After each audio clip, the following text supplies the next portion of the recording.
que era o Cristo e da forma como ele nos amou.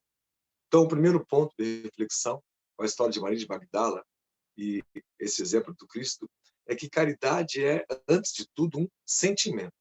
O sentimento está inerente à nossa alma. Somos nós que sentimos. Como diz o Espírito Emmanuel, para o Chico Xavier, o pensamento somos nós somos o que vibramos. O pensamento é alguma coisa, é energia eletromagnética, então ele tem os seus efeitos, as suas consequências. Portanto, as nossas vibrações, aquilo que sentimos, tem seus efeitos, tem as suas consequências. Em última análise, se nós doamos algo nosso para alguém e fazemos isso com sentimento, o nosso sentimento que brota em direção ao outro, ao próximo, isso aí é o que se pode resumir em termos de caridade. Mas se a gente se desfaz de algo que não nos serve mais e doa para alguém sem nenhum sentimento, isso aí é esmola e não é caridade. Não é nem a chamada assistência, porque a assistência social pressupõe a educação, pressupõe, portanto, a transformação daquela pessoa. Como dizem alguns pensadores, também espíritas, algumas obras sociais que fazemos acabam, mesmo com toda boa intenção, errando nesse sentido. Centros espiritualistas ou espíritas que há 15, 20 anos fazem um trabalho belíssimo com aquelas famílias, mas aquelas famílias ainda, mesmo depois de 20 anos, dependem exclusivamente daquela assistência, daquela caridade assim chamada material. Ora, é preciso, como Lins Vasconcelos, o grande espírita, que nos anos 40, 50 deixou um legado para a sociedade, que nós temos um carinho muito grande pela biografia, educar. A obra evangélica do Espiritismo, baseada no Evangelho de Jesus, é, antes de tudo, uma obra de educação. Não só a educação que vem da instrução, das letras, mas essa educação, como dizia Kardec no Livro dos Espíritos, né? A arte de formar caracteres, nosso conjunto de hábitos adquiridos, como Kardec coloca na nota, na questão sobre o trabalho, fazendo ali o conceito de educação, é o conjunto de hábitos. Nós somos nosso conjunto de hábitos. Esses hábitos, cada um deles, tem por trás um sentimento. Portanto, nós somos aquilo que sentimos, nós somos aquilo que vibramos, e a caridade, então, está atrelada a esse conceito umbilicalmente. É, portanto, um sentimento muito antes de ser uma ação. Pequenas ações do dia podem estar ali ou embutir ali grandes sentimentos de caridade. Quando nós aprendemos a ver o outro, a olhar o outro, essa reflexão é caridade. Em países como o Brasil, que há os sintomas da pobreza, aqui e acolá, em todos os rincões, quando passa um catador na rua, puxando seu carrinho, e a gente pode oferecer-lhe um prato de comida, e fazemos isso com um sentimento nobre de querer ajudar, de não achar justo um mundo onde uma senhora de idade puxa um carrinho tão pesado. Estamos ali aprendendo a sentir a caridade. Agora, se fazemos isso todos os dias, e esquecemos de perguntar-lhe o nome, esquecemos de ter com essa senhora catadora um contato mais estreito, e no passar dos meses, saber se ela tem filhos, se ela tem netos que precisam de ajuda, quer dizer, ir além. Como disse o Cristo, se alguém lhe pede para caminhar 1000 passos, vá com ele 2000. A obra de caridade como ação pode começar pela assistência, mas ela termina ou não termina na educação, na continuidade, na transformação daquela pessoa. Será que com o passar do tempo, nesse exemplo que estamos dando com a catadora, ela não pode se transformar numa costureira, trocando a renda da catação pela renda da costura? Não que isso tenha ou deixe menos nobre a arte de catar, mas deixa mais justo o mundo. Né? Ela desenvolve outros talentos. Essa doação de companheiros, nobre da educação, é o que Lins tanto lutava nos anos 40 e 50, conclamando os espíritas a iniciarem-se em projetos de educação, de alfabetização pelo Brasil, que precisava muito. Nos tempos religiosos, nas nossas obras sociais, e classicamente são aos finais de semana, certamente no mundo em transição, no mundo de regeneração, elas serão diárias. os templos, as sociedades espíritas, os centros espíritas irão abrir suas portas todos os dias para receber crianças mais desvalidas, menos favorecidas, e os espíritas voluntários dessa obra de educação, da doação de si mesmo, que é a maior expressão da caridade, como Maria de Magdala nos ensinou na sua história. Em Jesus, nós temos um exemplo maravilhoso, quando ele diz a Simão, filho de Jonas, quase apelidando-o de Pedro, né? Simão, Pedro, ou a rocha, nesse sentido da pedra, que sobre ele Jesus edificaria a sua igreja. Olha, depois que Jesus se foi do mundo físico aqui, Pedro de fato começa então esta obra, a igreja. Muitos de nós confundimos essa obra com uma criada 3, 4 séculos depois, no Concílio de Nicéia, lá depois com Constantino, o Justiniano, o Império Romano. Não. A obra de Pedro ele começou imediatamente, reunindo alguns discípulos, as esposas todas e seguidores do Cristo, que fundaram essa que nós chamamos provocativamente da primeira obra social que se tem notícia, a primeira organização social caridosa, que era chamada Casa do Caminho. E ali atendiam as duas vertentes da caridade. A vertente material, pois chegavam famintos, chegavam pessoas doentadas, chegavam pessoas enlouquecidas pelos processos obsessivos e precisavam de atendimento físico, material. Dizem as tradições que algumas dessas mulheres tinham hortas medicinais plantadas atrás do terreno da Casa do Caminho e iam promovendo as curas também com esses processos que são, digamos assim, como se fosse uma semente da homeopatia que viria com Hahnemann tantos séculos depois, e cuja experiência das plantas curam, cada vez mais a ciência penetra nesses ensinamentos, e mais à frente saberemos do potencial que é isso. Alguns discípulos ali também discutiam, se sentiam incomodados de estarem fazendo somente isso, e não falando de Jesus. Então, depois de discussões ali com Tiago, Pedro, sempre senhoreados de quando em quando o apóstolo Paulo, citado incrivelmente pelo Altino, ia lá e ajustava alguns parâmetros desta primeira obra, a Casa do Caminho, a obra infinita. E nós temos ali uma pequena casa. Uma pequena casa, era um casebre de madeira, possivelmente, né? Num pequeno terreno. Mas o gesto, o sentimento de caridade ali era a imensidão em si. Esses ajustes fizeram com que eles fizessem uma sala anexa à Casa do Caminho, e depois que então essas pessoas que ali vinham buscar serenidade, o alimento do corpo, eram encaminhadas para essa sala anexa, e eles então ouviam dos discípulos as mensagens do Cristo, as palestras públicas, como nós chamamos hoje em dia, na simplicidade da época, na tradição oral. Você imagina que a memória fresca dos discípulos, que há poucos meses estavam convivendo diretamente com Cristo, tinham ali um manancial de histórias que certamente são até maiores que as que nós conhecemos do Evangelho, né? Que foram consubstanciadas décadas mais tarde, né? Pelas tradições orais. Vamos imaginar que ambiente era esse, onde um desvalido chega, bate ali na porta. Pedro abre a porta. A pessoa entra com fome. As mulheres ali da Casa do Caminho, os demais discípulos, servem um prato de comida, um alimento.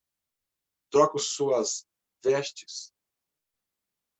Encaminham para essa sala de atendimento fraterno, de sentimento fraterno, e escutam ali diretamente dos discípulos quem era o Cristo, qual era a sua mensagem.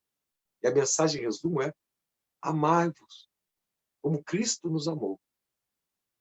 Conta-se que algum dos algozes do Cristo, anos depois, bateu lá na Casa do Caminho pedindo ajuda.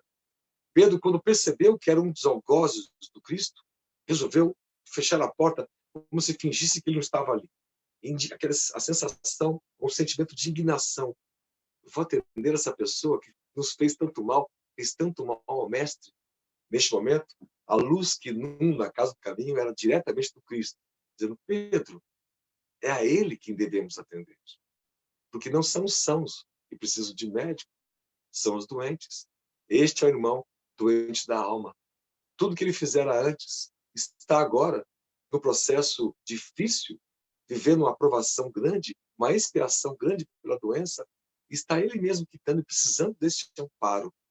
O melhor momento do mundo é agora para se fazer a caridade. E essa frase vale para qualquer época, para qualquer instante.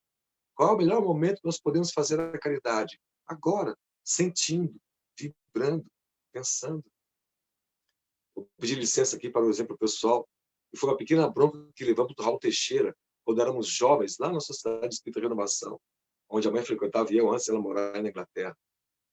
A SER, como era chamado carinhosamente o centro, tinha uma obra de mensalmente irmos no Hospital de Dermatologia Sanitária do Paraná, chamado São Roque, e lá ficam os Hansenianos. Já na legislação de algumas décadas atrás, quando alguém era detectado com o mal de Hansen, era obrigatoriamente encaminhado para esses hospitais colônia. Né? E há muitos grupos espíritas que fazem trabalhos sociais nessa área. Nós, jovens, íamos lá tocar violão, trocar umas ideias.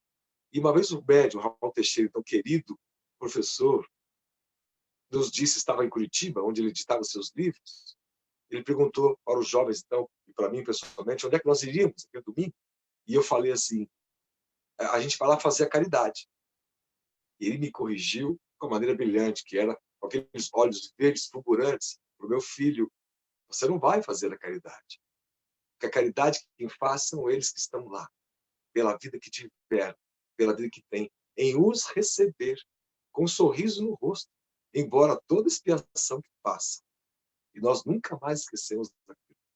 Dali em diante, cada vez que íamos para lá, a gente mudou o foco, íamos para um local receber a caridade daqueles amigos. Ora, esse ensinamento nos marcou profundamente. Nós temos hoje completa ciência do que o pouco que fazemos no Instituto de Educação, que é uma ONG, diariamente, não é levar a caridade para eles. É, com as bênçãos de Deus, agradecendo que aquelas crianças todas, né, que sentem a caridade pela gente, né, nos permitem aprender trabalhando aqui e acolá, regimentando voluntários. Né. Costumamos dizer, nesse momento, que os carentes não são as famílias, porque há a carência do corpo, do alimento, a carência material, mas os carentes somos nós, que queremos um espaço para aprender a amar, para encontrar o próximo, para amar o próximo. E eles, todos, são os próximos. A esse respeito sobre o próximo, também os discípulos tinham dúvida quando Jesus falou que devemos amar o próximo como a nós mesmos. Estava cercado dos discípulos, quando Jesus conta essa história, todos nós conhecemos, está no Evangelho, maravilhoso. Também estavam ali doutores da lei, próximos, escutando a história do Cristo. E alguns discípulos perguntam, mas Senhor, quem é o próximo que deve ser amado? Porque a nossa tendência natural é amar os nossos consanguíneos, a nossa família, nosso filho, marido, esposa, companheiro, família mais próxima. E já na cruz, Jesus deixou o ensinamento, quando diz a Maria, apontando a João, eis aí teu filho. E fala a João, apontando a Maria, eis aí a tua mãe. Porque a filiação espiritual é a família espiritual, que é como regem os anjos, como são as vivências dos espíritos. Na pergunta do discípulo sobre o próximo, Jesus conta essa história.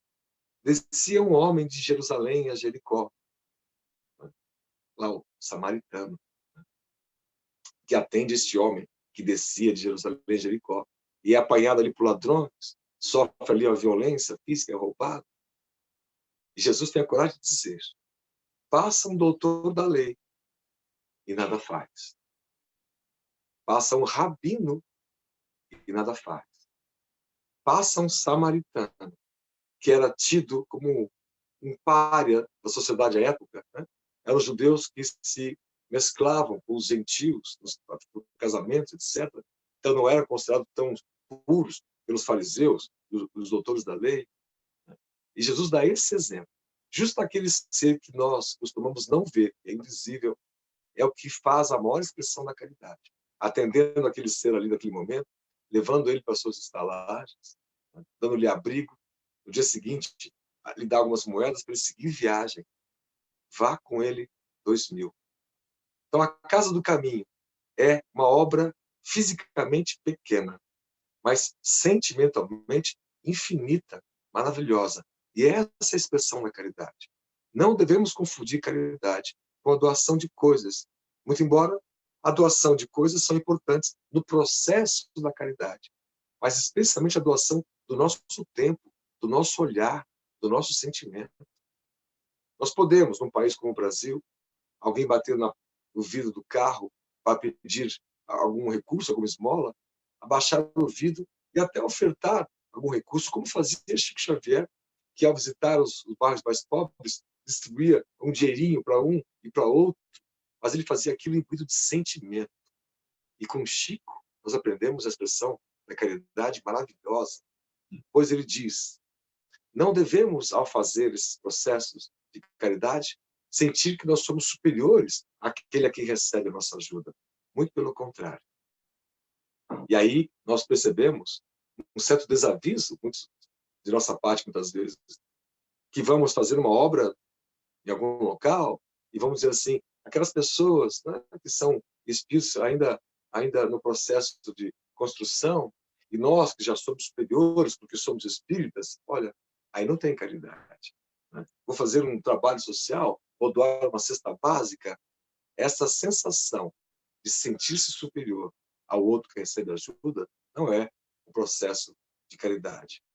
Quem deve aprender somos nós. Quando o Chico ia visitar os presídios e recebia de quando em quando aqui a colar uma crítica ou outra, certa vez ele perturba-se com a crítica e Emmanuel ele aparece e diz: Chico, a diferença entre esses irmãos que estão presos e nós outros que estamos aqui fora é que eles foram pegos pela lei humana. Só essa a diferença. Mas pelas leis divinas, todos estamos sendo pegos aqui a colar. Não há como escapar. Não é? Então não há diferenças. Nós devemos agir sem que nos sintamos superior. Os aprendizados que temos, e pedimos licença novamente aqui, ao vivenciar a vida na comunidade, é transformador. Há espíritos de muita luz nesses rincões, invisíveis. Catadores que atendem famílias inteiras lá na própria vila, que não tem onde ficar. Ainda ontem, um catador, o Xavier, nos conectou aqui, dizendo que ele estava recebendo em sua casa uma família que havia sido abandonada pelo marido, e a esposa, eu tenho a foto no meu celular, 4 filhos já passaram ali pelo mutirão, mas ele quer recolher na própria casa dele, porque eles não têm onde ficar. Ora, isso é de um sentimento tão nobre. E ele tem muito pouco. Ele mesmo quase não tem recursos financeiros. Né? Alguns anos atrás, uma história parecida com essa, uma família ali na comunidade, o pai bebendo muito, muito viciado, muito violento, e a esposa resolve abandoná-lo, e esse pai taca fogo na casa, com a família dentro, que consegue se salvar. E o pai some. Eles perdem a casa. Uma outra família, tão necessitada quanto, num casebre muito simples, com 2 cômodos, cabendo 6, abre as portas para essa família, para essa mãe, para os filhos, para entrarem ali. E nós ficamos ali pensando, né, na época, isso já tem alguns anos, quase 5 anos atrás, meu Deus, a visão que eles têm do outro, de não permitir que o outro fique na rua, ou a mãe na rua com as crianças, recolhendo na própria casa, mesmo sem ter comida para todos, sem ter leito, sem ter cama, mas recolhe ali, tome aqui, ajusta aqui, põe uma mantazinha aqui, cobre mais lá. Para nós isso foi transformador. Esse aprendizado que é pelo sentimento.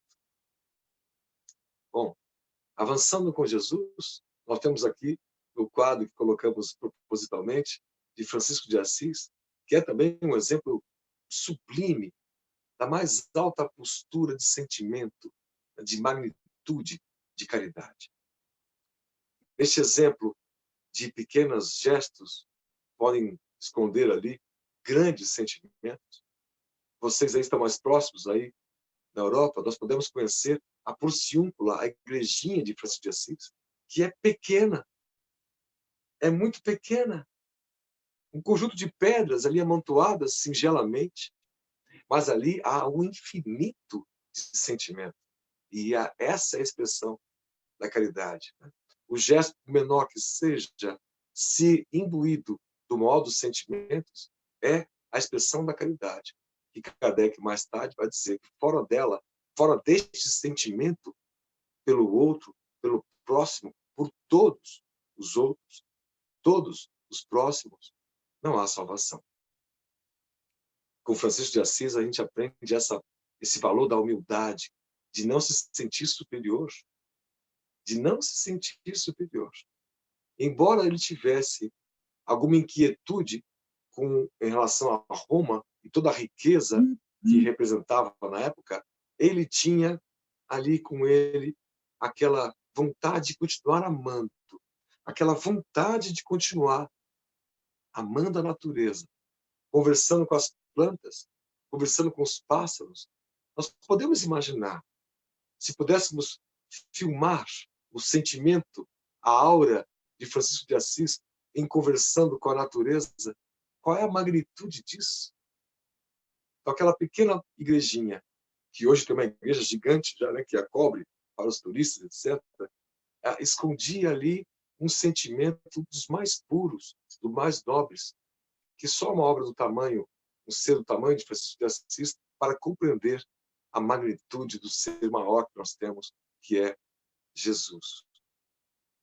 Vamos avançar um pouco mais?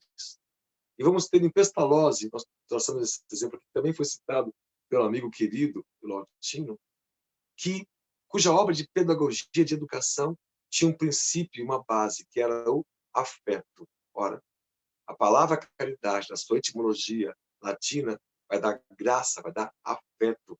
É, portanto, um sentimento, não é exatamente uma ação. Nós vamos encontrar Pestalozzi, que atendia crianças, as que podiam pagar a escola, lá em Verdun, na Suíça, e as que não podiam pagar. Ele também as acolhia, também as recebia. Ora, isso é maravilhoso, porque foi neste ambiente de afeto que cresceu o jovem, a criança e depois jovem Vivail, que é o nosso querido codificador Allan Kardec. Ele, depois que cresce, se torna um professor e um mestre das letras, escreve livros, e na sua biografia, algumas delas, nós podemos encontrar que vendia os livros, mas os jovens que não podiam pagar, ele os entregava, para que não ficassem sem estudo, não ficassem sem acesso ao conhecimento. Sabemos, na biografia de Kardec, que ele abriu escola e que economicamente não foi para frente, teve sérias dificuldades, porque ele também imitava o seu mestre Pestalozzi. As crianças que não podiam pagar não deixavam de ter acesso ao conhecimento. Ele passou a vida assim. Não enriqueceu, porque não era esta a sua missão, nem esta a sua vontade. O seu sentimento mais íntimo era o sentimento de caridade, pela educação, pela criança, pelo jovem, e atendia a todos que batiam ali às suas portas, tarde da noite. Crianças que tinham dificuldade nas matemáticas, nas ciências, na literatura, nas línguas estrangeiras, ele os atendia a todos incessantemente. Essa é uma faixa biográfica de Kardec menos conhecida, nós conhecemos evidentemente, mas ele já como pseudônimo de Kardec e da codificação kardeciana, mas até os 57 anos de idade, a vida de Kardec foi sentimento, foi caridade plena, entregando-se. Amai-vos uns aos outros, como eu vos amei. O amor do Cristo é o amor entrega. O amor de Francisco de Assis foi o amor entrega. O amor de Maria de Magdala foi o amor entrega, porque ela mesma adquire, na época chamada lepra, o mal de Hansen, e dá tempo de ela andar cabisbaixa até encontrar Maria na cercania de Jerusalém, a mãe do Cristo, e ali morre em seus braços. Uma história maravilhosa do irmão X, do Chico Xavier.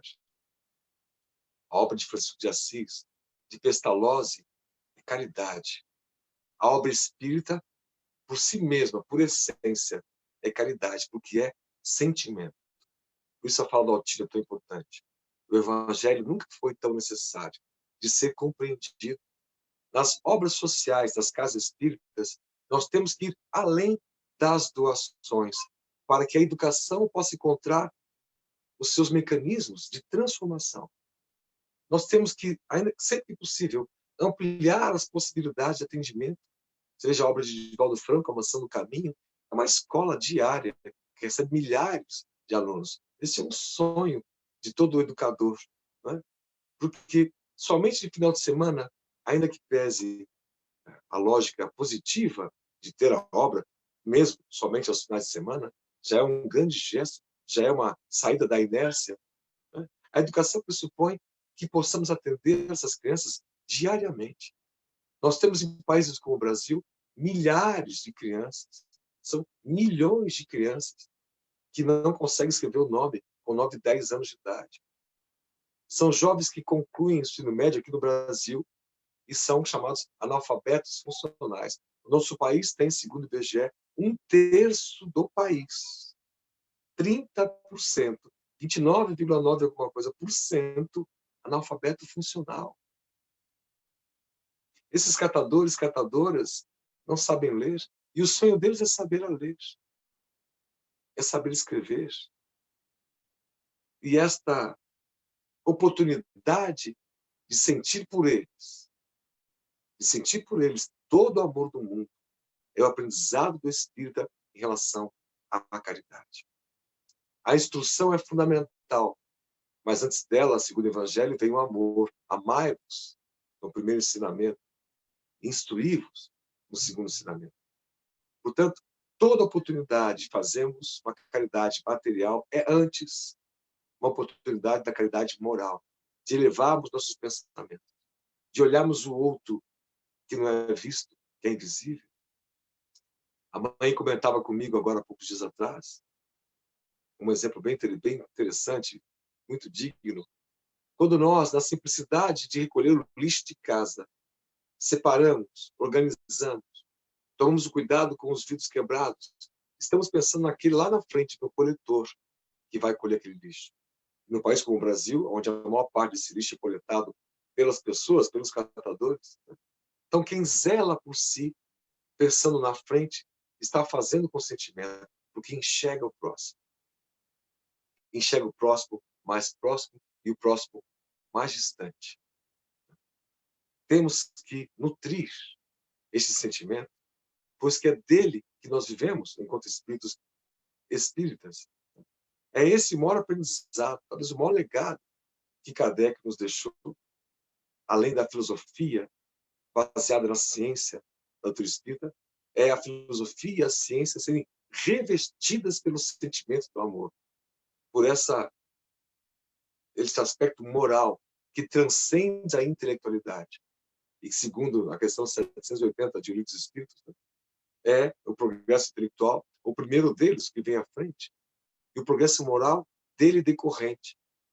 Então, nós almejamos o progresso moral, o ver o outro sem superioridade, sem sentirmos superioridade.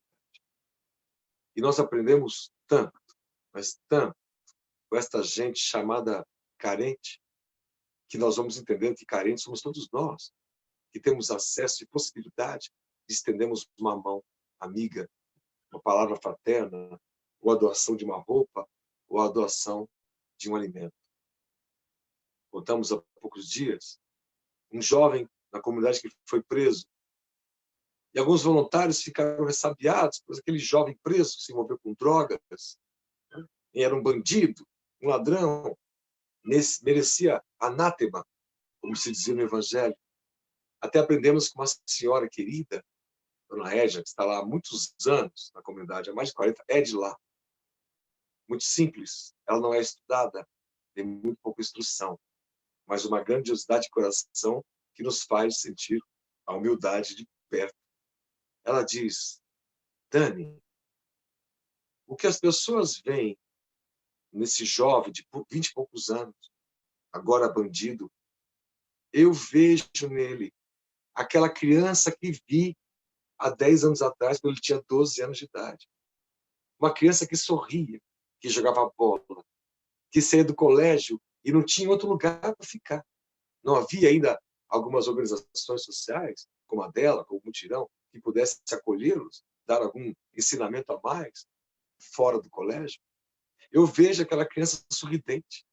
Se nós pudéssemos voltar no tempo 12 anos e entregássemos nossas vidas, o suor do nosso trabalho, o nosso sentimento por essas crianças, elas teriam outras oportunidades que não tiveram.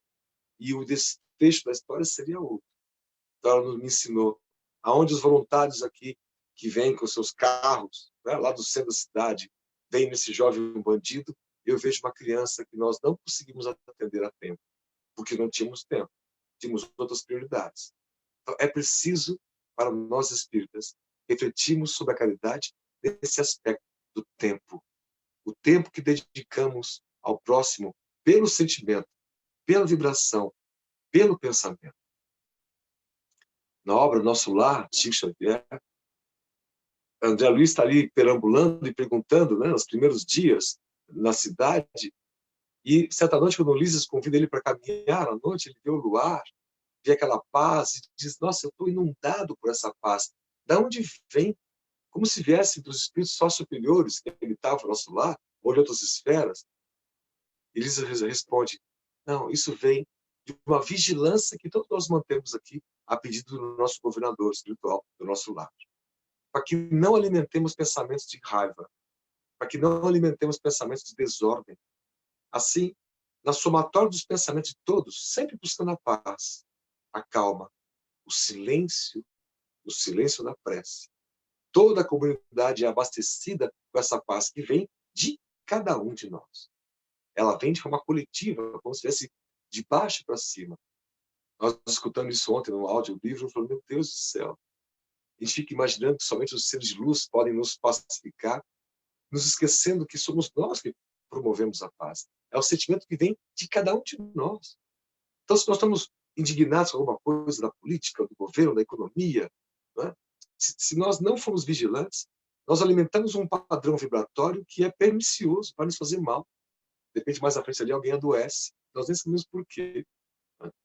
A somatória dos espíritas no mundo, por esses momentos, deve ser, como postura, o que Kardec previu do Evangelho segundo o Espiritismo, né? A dos sentimentos. Está lá na lei do amor, de Erasto. No início, nós só tínhamos instintos. Mais avançados e corrompidos, tínhamos sensações. A sensação do corpo, né? Os sentidos do corpo. Mais depurados, nós temos sentimentos. E o amor é o sentimento por excelência, conclui Erasto. E o amor aqui é este sinônimo da caridade pelas traduções ao longo do tempo na obra no Velho e especialmente no Novo Testamento. Então nós temos aqui, em resumo, esta reflexão maior que queremos deixar para os amigos e fazer. Que a caridade, antes de tudo, a nossa vibração, o nosso olhar, o nosso pensamento, a somatória dos nossos sentimentos, que possamos estar vigilantes em relação ao que sentimos, em relação ao que publicamos, ao que falamos, ao que escrevemos. Divaldo Franco vem comentando, e nas suas últimas obras mediúnicas também, os espíritos por ele, através dele, nas obras, falando que os espíritas também estariam sendo muito atacados por estes anos todos. Não por serem superiores, mas atacados por manterem a ideia do cristianismo primitivo vivo. Este amor do Cristo que era eminentemente paz, pacífico em todos os seus aspectos. Era manso, era humilde, como está no Sermão da Montanha, e que Gandhi, Mahatma, uma grande alma, diz que se todos os livros religiosos do mundo fossem queimados ou perdidos, e restasse apenas um trecho, que é o Sermão da Montanha, nada estaria perdido. Então, vejamos a beleza disso. Bem-aventurados os pobres, que são os humildes, aqueles que sofrem perseguição por causa da justiça, ou seja, que seguem buscando a verdade, promovendo a verdade. Os mansos, que têm ternura, os doces, esses todos são os que herdarão a terra. E este é o nosso exercício, desafio maior. Queremos ressaltar que na questão 886 de Livro dos Espíritos, Kardec pergunta sobre esse aspecto. qual o verdadeiro sentido da palavra caridade? Como a entendia Jesus? E os espíritos luminares respondem: benevolência para com todos, indulgência para com a imperfeição dos outros e perdão das ofensas. Benevolência para com todos, mesmo aqueles que pensam muito diferente de nós. Benevolência. O que não quer dizer conivência, nesse sentido, mas manter um sentimento nobre. Se não pudermos fazer isso, silenciemos a mente, para não vibrar mal por ninguém, respeitando nossos irmãos das variadas outras religiões, dos variados outros pensamentos filosóficos. Benevolência para com todos. Indulgência para as imperfeições dos outros. Ao invés de apontar anátema para o outro que erra, indulgência e perdão das ofensas. Quando jovens, essa resposta da benevolência, indulgência e perdão dava bip, né? Antes dos celulares havia aqueles aparelhos, né, de comunicação, e o bip era um alerta. Tem uma mensagem para você, tem um bip para você. Né? Então, é um sinal de alerta, né? O nome do livro do Chico Xavier. O bip é o nosso grande alerta. Quando nós não soubermos o que fazer, antes de postarmos alguma coisa na internet, antes de falarmos algo com alguém, em tom crítico, que possamos perceber se estamos atendendo às dimensões da palavra caridade, como entendia Jesus. Benevolência para com todos, indulgência para com a perfeição dos outros e perdão das ofensas. Conviver conseguindo tolerar. Eu estou indo aqui, não sei mais quanto tempo tenho, querida. Vocês me pilotem aí, por gentileza, tá? Daniel, bom, nós temos, bom, você tem ainda 10 minutos, a gente poderia abrir para perguntas, né? Se alguém tiver pergunta, levanta a mão aí, né? Você acha a gente abrir para pergunta e, dependendo, você faz mais algum comentário?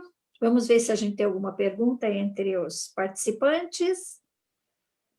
Quem tiver, levanta a mão, por favor, para a gente ver aí. Aqui, ó. Tem aqui, ó. Tem? Tem alguém perguntando? Por favor, passa. Ele abre o microfone, ó. O Gilberto abre o microfone.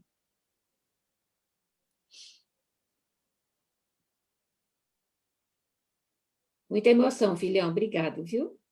Obrigado a vocês pela oportunidade, tá? Perdão pelas reflexões que fazemos, né? E espero sempre contribuir. Daniel, Queridos, muito obrigada pelas suas reflexões. Amei. Obrigado. Eu queria que você, se pudesse, falasse um minutinho sobre o seu trabalho. Eu queria conhecer melhor a ONG, por favor. Sim. Bom, peço licença, então, primeiro para dizer que é um trabalho bastante simples. E nele está embutido uma série de aprendizados. Né? A inspiração nasceu num trabalho social, numa casa espírita que frequentávamos há muitos anos. Aqueles trabalhos sociais de servirmos a sopa no final de semana, aos sábados. Antes tinha a evangelização para as crianças, e as famílias eram atendidas ali com cesta básica, certo? Por muitos anos. E, numa das oportunidades, anos depois, atendendo uma das famílias, né, junto com os amigos todos, nós demos carona para uma senhora, suas filhas, netos, né, até a casa deles, num bairro lá em Curitiba, mais próximo ao centro lá espírita. E a hora que nós vimos a casa deles, aquilo nos chocou. Meu Deus, como é que eles conseguem morar aqui? Com frestas que chovia dentro, com as condições desumanas. Lembramos do livro dos Espíritos, né? Que demonstra que uma sociedade civilizada, ninguém deveria morrer de fome. Eles passavam fome, necessidade, haviam morado debaixo da ponte, mas a senhora firme, indo lá aos sábados no Centro Espírita. Além da casa, que nós juntamos um grupo de amigos para fazer uma reforma, por uma nova casa para eles, a gente perguntou para ela, dona Sandra, qual era o sonho que ela tinha. Ela falou, meu filho, meu sonho é aprender a ler. Aí eu percebi, falei, meu Deus, Eu conheço essa senhora há tantos anos, nunca perguntei isso a ela. Eu tenho tantos amigos aqui na Casa Espírita, cada um tem engenheiro, tem arquiteto, tem professores, tem alunos, estudantes de faculdades. A gente podia estar ensinando ela a ler há décadas. Os filhos e os netos. Naquele dia, nós pedimos a ela um pouco de chofre, se nós podíamos morar com ela um tempo. E vou pedir licença para dizer isso, não vejo isso como nada virtuoso, mas como uma experiência de alguém em profundas dificuldades de aprender com a própria vida. E passamos ali uns poucos meses morando naquela casa até conseguir construir. Na saída de um dos dias, as outras mães vieram curiosas, o que o professor lá da universidade estava fazendo ali, né? Pele diferente, tom diferente, vem de carro, para aqui na frente.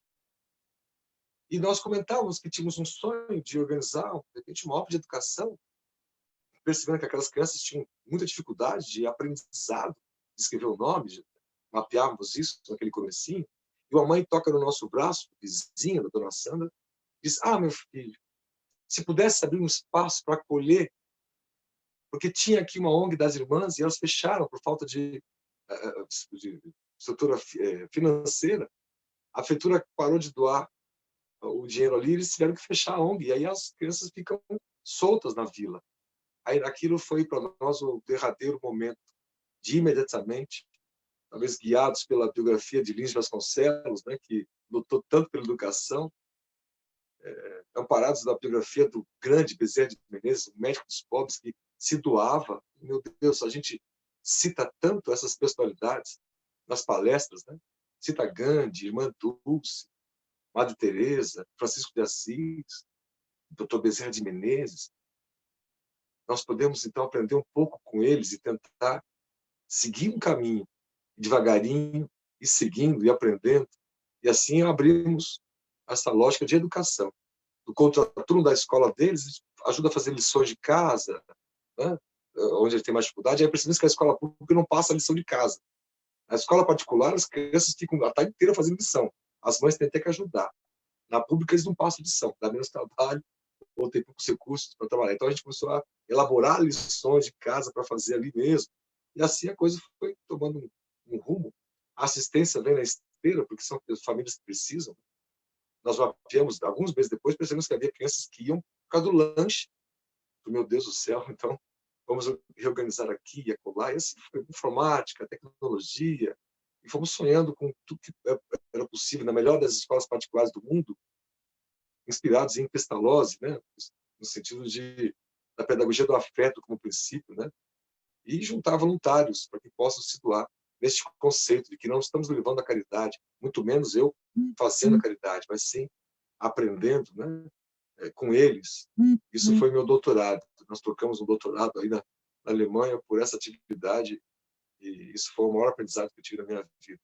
Desculpa novamente por exemplo pessoal, mas para contar um tom de desabafo, né, como a história começou.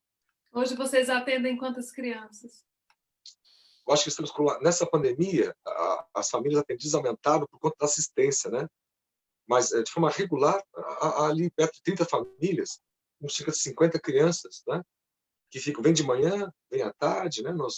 Até o final do ano passado a gente morava lá.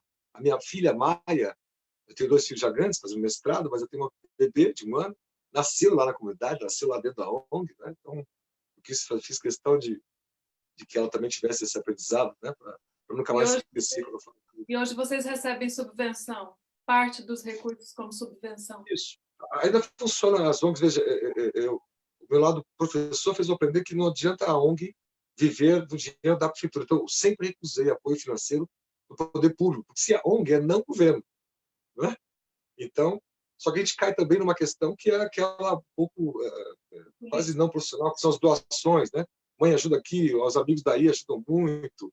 Tem mês que tem mês que não tem. Então, você vai estruturando um trabalho e você fica longe de uma escola particular, né? Que tem recursos financeiros sólidos. Então, a gente vai tentando. Já tentou fazer fábrica social, vendendo produtos, camisetas, né?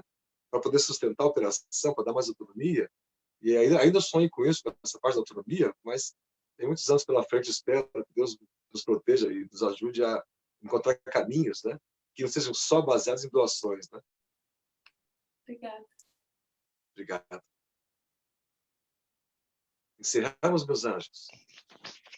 Tem alguma pergunta a mais para o Daniel? Eu acho que o Altino tem. É. Altino. Ele vai ver que ele escreveu. Cadê? Eu só tenho um comentário a fazer, pode ser? Sim. Então, é porque o aniversário é da Elza, mas o presente foi nosso. Prazer, Daniel. É Daniela que está falando, viu? Seu nome já começa a ser lindo. E a Xará. Muito obrigado. E realmente é um presente, é um presente. A sua mãe, ela sempre... A mãe é sempre suspeita, né? Mas aí a gente conhece realmente os frutos pela árvore. Parabéns, viu? A gente, Obrigado. é o que eu tenho para falar. O presente hoje foi nosso. Que Deus te abençoe. Estamos juntos. A gente lê. Altino queria falar alguma coisa? Não. Eu tenho uma pergunta para o Daniel. Por favor. Quem está falando? É Raika. Ah, oi, Raika, desculpa. Oi, tudo bem? Deixa eu te perguntar, Daniel. Nesse hoje mundo globalizado, que a gente está completamente conectado, né? Hoje, mais do que nunca, estamos conectados. Quando você deu o exemplo da ONG, né, que você trabalha, que você deu o exemplo, qual que é o ponto que a gente tem para como usar essas redes, essa conexão para divulgar na tônica de mostrar o trabalho, que também é importante, sem cair naquela questão de que a gente não deve expor e questão de ego. Como que é essa tônica? Como que a gente balanceia isso? Olha, um grande desafio, Raika. Obrigado pela pergunta, porque essa é uma dificuldade incrível. Incrível. Do ponto de vista nosso, filosófico, nós nunca gostaríamos de ficar mostrando o atendimento, ou a foto de uma entrega, de uma doação sendo feita, porque não é preciso. Quem está lá presencialmente está sentindo a ambiência, está sentindo aquele afeto, aquele carinho. Mas quando você estrutura um trabalho como uma organização social que depende de duas coisas, basicamente. Uma, das fontes de financiamento, que são as doações. As pessoas precisam ver o trabalho para poder acabar chegando a doar. Então, muitas fazem isso depois de algumas fotos, etc. Né? Especialmente, e ainda infelizmente, nesses dias pontuais, Natal, Dia das Crianças, Páscoa. No começo, nós éramos contra mostrar, mas a gente percebia que não tinha como divulgar, tornar público. E nosso salário, e mais a ajuda da mãe, manteve os primeiros anos da ONG, mas ela cresceu e a gente não conseguia mais. Ainda mais, nós fomos perdendo horas na faculdade, na PUC, e dedicando mais a isso. Então, era preciso fazer a divulgação como costumeiramente faz as ONGs, né? Fraternidade Sem Fronteiras, seja na televisão, Médicos Sem Fronteiras, com uma propaganda linda, feita diariamente aqui nos canais, aqui a cabo do Brasil e também fora daqui, que dependem desse trabalho para receber as doações. E na outra ponta, a chamada prestação de contas, a transparência. As pessoas nos cobram, querendo ver se chegou lá na ponta o recurso financeiro que elas estão doando. Então, as fotos acabam saindo como essa maneira, mas até hoje nós ficamos muito incomodados, evitamos tirar fotos nossas, uma questão pessoal, mas de quando a gente sabe que esse teor ainda tem muito aprendizado. Veja, há uns anos atrás, um voluntário fez o nosso site, um site belíssimo. Quando fez um site muito bonito para a ONG, as doações caíram. As pessoas passaram a achar que a ONG já tinha recurso financeiro suficiente. Olha, então você tem que parecer pobre para receber doação. Veja que é um dilema, isso não tem o menor sentido. Né? A pobreza nossa principal não é a material, é a da alma. Né? Então, continua sendo um dilema isso. A gente faz a parte formal de ter autorização de uso de imagem para fazer a divulgação. Divulgamos só os eventos, as doações que recebemos, as histórias mais lindas, comoventes, não há foto. Há o que nós conhecemos na intimidade, às vezes no grupo de WhatsApp, só com os voluntários, para aprendizado dos casos mais difíceis. Né? Há muitas histórias que são muito difíceis. E essas nós nunca expusemos, né? Para nos pôr os jovens, as crianças, as famílias, né? Isso de maneira nenhuma. Mas continua sendo um dilema. Hay que achar o ponto certo, né? Essa mediação, do ponto de equilíbrio, de como fazer isso sem parecer vaidade. Obrigada, obrigada. Obrigado, você. Posso falar uma coisa? Por favor. Eu achei muito interessante hoje, porque o Altino começou a questão do amor, deu toda essa introdução e vocês se conectaram. Vocês fizeram uma conexão tão linda, porque ele inicia toda aquela, instigando em nós esse sentimento de amor, quando ele fala, ele inicia antes de Paulo, quando disse a Jesus, a gente não pode estar presente, mas então escreva, né? Ele falou, eu não sei repetir exatamente como ele falou, mas ele já estava nos preparando, e depois a gente recebeu você para falar com tanto amor e mostrar para a gente o que é a verdadeira caridade na prática. Então, eu estou muito emocionada, muito feliz com essa oportunidade. Eu tenho o maior carinho por Altino, admiração pelo trabalho dele, por você. Eu já amo, porque eu amo a sua mãe. Então, você é tão querido, parece que eu lhe conheço desde pequeno. Muito obrigada pela oportunidade. Obrigado.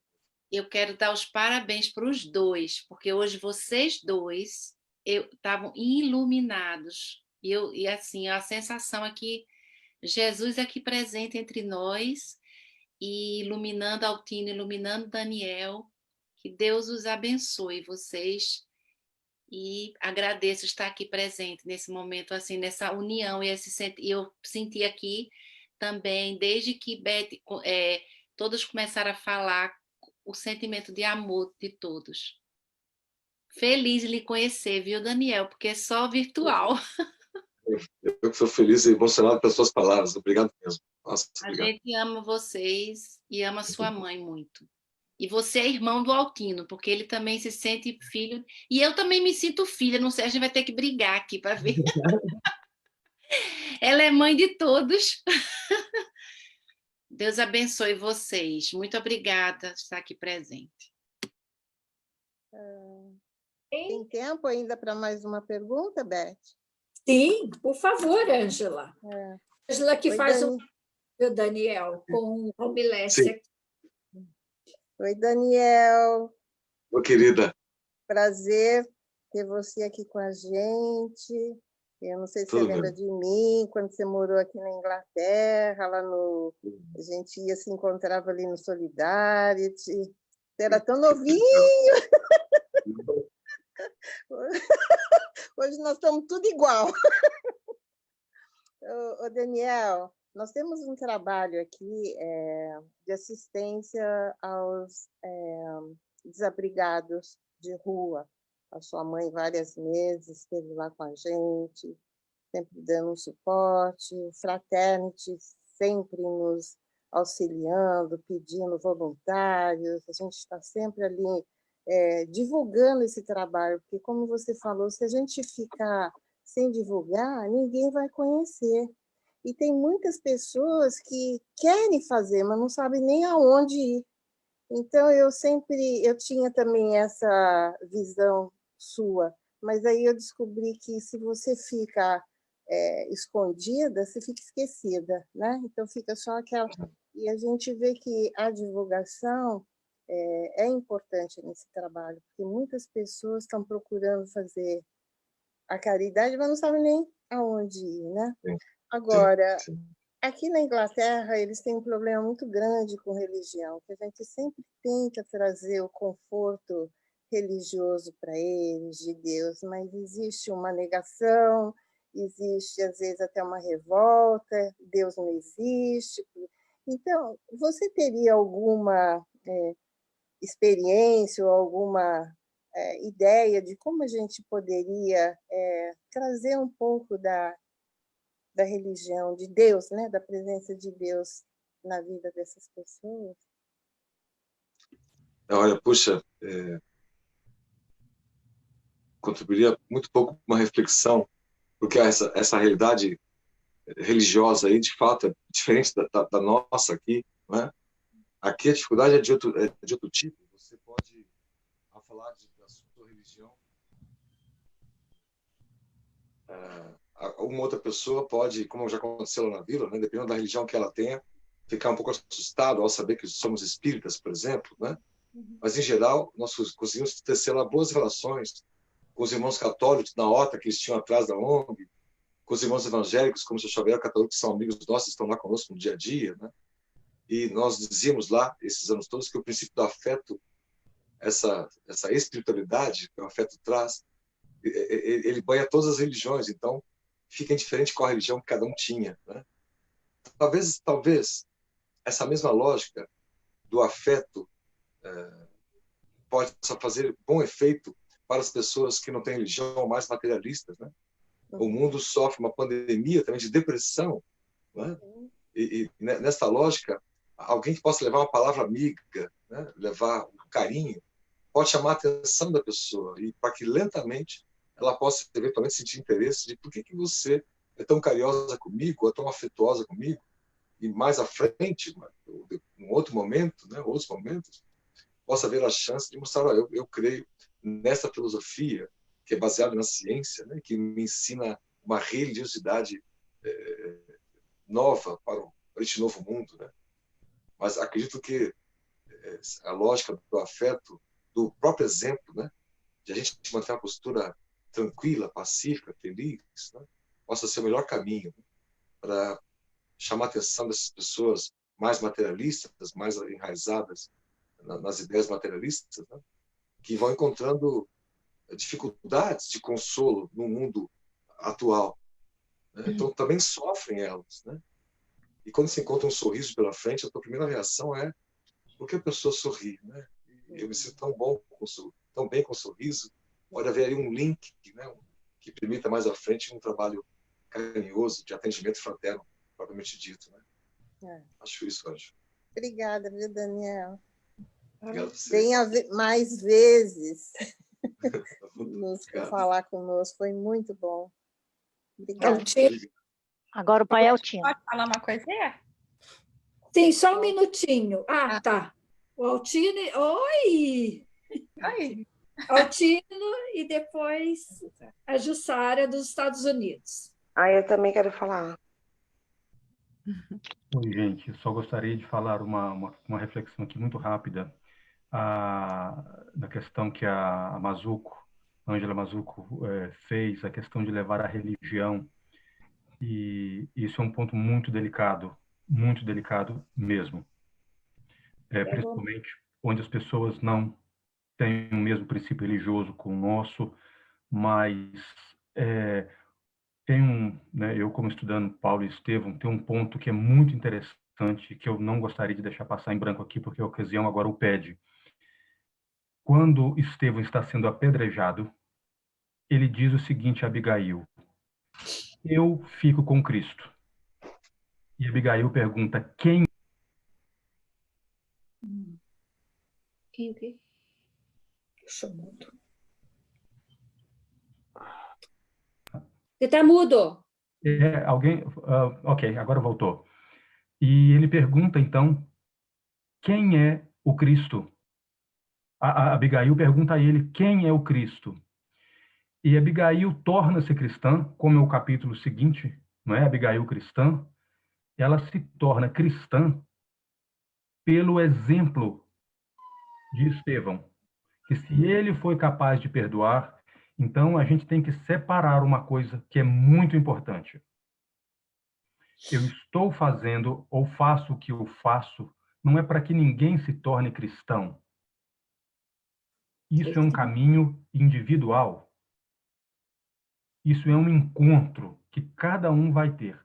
Agora, como diz o Chico de Assis também, evangelize e, se preciso, use palavras, não é isso? Então é assim, a gente tem que levar a mensagem do evangelho como cartas vivas que nós devemos ser, que é o convite que Paulo nos faz, que nós sejamos, né, as cartas vivas. Então assim, a gente pode falar de Jesus, a gente pode pregar o evangelho, a gente pode fazer tudo o que Jesus fez através do exemplo. Porque não há nada mais chato do que quando você não está querendo ouvir alguém de outra religião falar e essa pessoa é insistente. É grosseiro, não ajuda em nada. Então a gente pode evangelizar, a gente pode falar de Jesus, falar da Bíblia, fazer de tudo, com exemplos. A palavra, ela é importante, mas ela deve ser, nesse caso, o último recurso. E, por falar em palavra, eu passo a palavra agora para Korngold. Eu queria falar também rapidinho. Pedindo palavra? Roberta. Ah, tá. Só um minutinho. Deixa eu ajustar e depois eu passo para você. Jussara, por favor. Seja bem-vindo, Jussara. Estou muda, pera. Pera, Tá estava muda. Não, é que eu estava pensando, né, nessa questão toda que o Daniel apresentou e o trabalho, né, do caso das ONGs, eu também trabalho com ONG há 20 anos, e a questão é a seguinte, né, a gente lembra do Livro dos Espíritos que fala que o bem é tímido. Então, não sei por que a gente que está envolvido no trabalho social, na ajuda, a gente tem vergonha. Não podemos ter vergonha, tá? Não podemos ter vergonha de anunciar. É anunciando que nós vamos conseguir chegar nas pessoas. Aí é como você falou, né, Daniel? A questão não é fazer isso por uma questão de promoção pessoal, mas é uma questão de visibilidade e transparência do trabalho, né? Eu vejo isso principalmente na Inglaterra, que já tem até um ministro de terceiro setor, aqui nos Estados Unidos, que vexame, nós não temos ainda, mas pelo menos é o país mais caridoso do mundo, né? 75% das ONGs estão aqui, se não for mais. Mas existe essa conscientização de lidar com todo um processo de ajuda, até de uma forma meio profissional, sem perder o foco, obviamente, de por que a gente faz isso, né? Mas o brasileiro, infelizmente, ainda não tem essa visão, ele acontece isso mesmo que você fala, né, Daniel? Você parece que fez uma melhorinha aqui, então porque não precisa mais de ajuda, né? Então, pensando nessa instrução dos próprios espíritos, né? Que o bem não deve ser tímido e a gente tem que realmente também, até no processo de educação espiritual das pessoas, ensinar pelo exemplo, não tem melhor maneira do que realmente fazer uma visibilidade. E se os outros quiserem dizer que a gente faz isso por vaidade ou que não faz, nem o Cristo foi entendido, nós vamos ter que estar tranquilos com a nossa consciência, né? Então, acho que é muito importante, sim, ser divulgado, utilizar toda essa possibilidade que nós temos hoje, porque o bem, né, o foco principal que é da ajuda é a única forma de a gente conseguir fazer, né? Sim, é isso. Só antes de passar, só para complementar a sua fala mesmo, vamos lembrar que no Evangelho está nos ensinando, Deus alcança as intenções. Deus sabe. É isso mesmo, boa colocação. Nós temos 5 minutinhos só. Quem que era a outra pessoa que tinha... Eu quero falar. Por favor. Então, quando o Daniel falou sobre o sentido da caridade, né, que tem esses 3 pontos, que é a benevolência com todos, por mais diferentes que sejamos uns dos outros, a indulgência com a imperfeição alheia, e depois o perdão, né, e a capacidade, é isso, né? Sim. Acho que era isso.